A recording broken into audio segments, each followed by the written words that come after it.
Okay. So how would you conduct an annual review? I think we have to unpack what we mean by an annual review before you can answer that question. What are we looking at? Are we looking at how you personally have performed? Is it a review by you, on you? Bit of a retrospective. Is it how you as a team have performed? A team level retrospective looking across the year? Or is it, as often happens, that performance review that comes around once a year? Okay. I'm going to look at the last one first, and I'm not sure which of the other two I'll jump to next. But that traditional thing, you're called in by your boss and you're going to have a chat about how you've done. You're going to get feedback. Okay? All I can say to that is, don't do it. Reviews are important. They're actually vital to your growth as a person and the organisational's growth as well. Okay? But why wait 12 months to give somebody feedback? I would instead move to more regular things. If I've got something wrong, I want to know today, not in 10 months' time when I can do nothing about it. I've been wrong for 10 months. So for me, when companies are still on that annual review cycle where they want to sit there and talk to somebody about how they've done over a year, it's too late. You could have had all that benefit for however long it is since you saw the problem. And the reality is, for the few that I ever managed to attend as an employee myself, they're only talking about the last 3 months because they can't remember the other 9. So you're getting feedback on 3 months out of 12. Well, if you can only remember 3 months, maybe 3 monthly is better. Maybe monthly, maybe 2 weekly. Whatever works for you.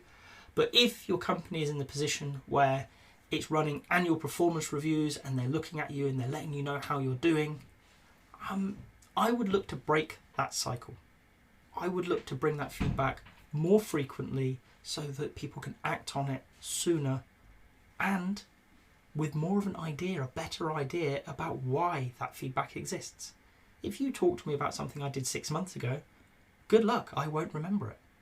If you talk to me about something I did last week, there's a really good chance I will remember it and I'll remember my thinking. And maybe what you've seen is different to what I saw, and we can have a proper conversation at that point. So annual reviews, in the traditional sense, I'm not a fan of. I would rather shorten that time frame down to 3 monthly, maybe bi-weekly if you can get there. However, if we're looking at how did we do as an organisation, that could be good. Looking back at the year, what did we intend to achieve this year? What did we actually achieve? That's a retrospective. Okay? It is very similar to the sprint review and the sprint retrospective combined, in fact. Because you're going to go through that pattern. You're going to say, this is what we thought we could achieve. This is what we actually achieved. This is why there's a difference. Right? At Agile Centre last year, we had great plans in January 2020. And then the pandemic hit.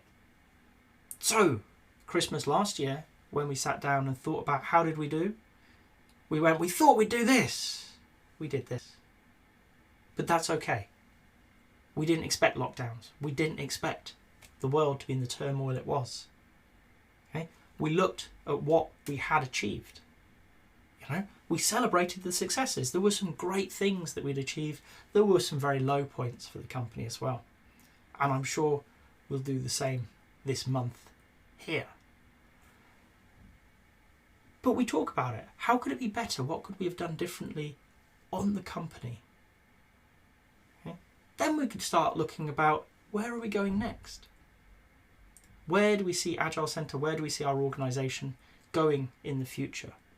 Is that the right direction? Do we have the right things keyed up? Do we have the right skills within the organisation?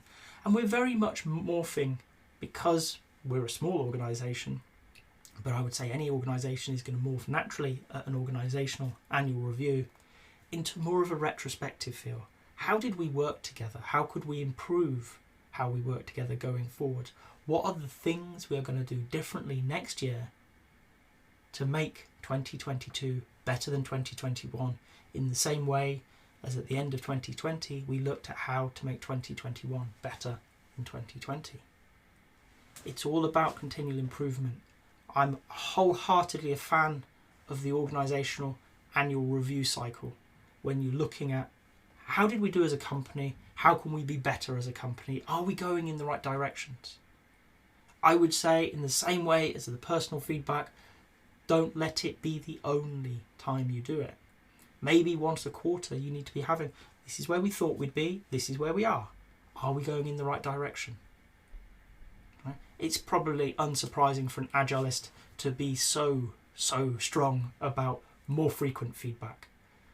We like the fact that we have a calendar and the end of one year and the start of a new year is a great time for reflection. But why do we let the Earth's orbit around the sun dictate when we do that? Instead, do it when it makes sense.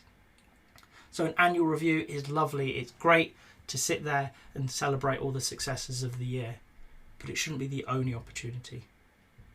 Maybe in between you've looked at one in March, in June, in September, at the 3-month window. And then now in December, you're looking at the 3-month window and the whole year to really encapsulate, actually, yeah, we did a great job. It's good. It can be better, but that was good. We've had a great year, and how do we move forward to have a better year next time round? So, organisationally, it's sounding very similar. I'm not surprised by that. I hope you're not, because you know what? It's a similar process. And when it comes down to personally, I do reflections. In fact, every January, I will sit down and I will think, how did the last year go? How can I be better this year? How do I improve myself? Okay. But guess what? I also do it every quarter. In fact, I do it every month. Okay. Because I don't want to wait 12 months or even 3 months for that opportunity to say, okay, John, this isn't going the way you thought it would. Why is that? Okay. If I look at my fitness goals for the year, they've not been achieved. Let's leave that there. But why? How is it, I've been busy, I've struggled to get the right levels of what I thought were, but is what I've done enough? In the new year, I'll come back and I'll look again and I'll say, actually, so that wasn't achievable. That was too much. What is more than you did, but less than you thought you could do?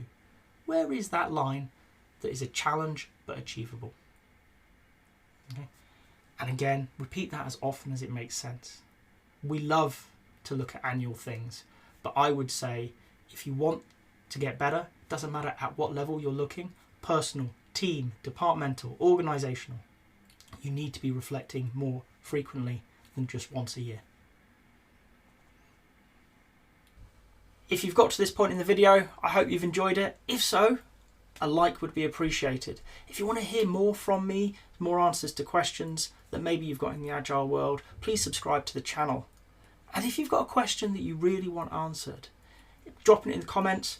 I promise we'll get around to it. Thank you.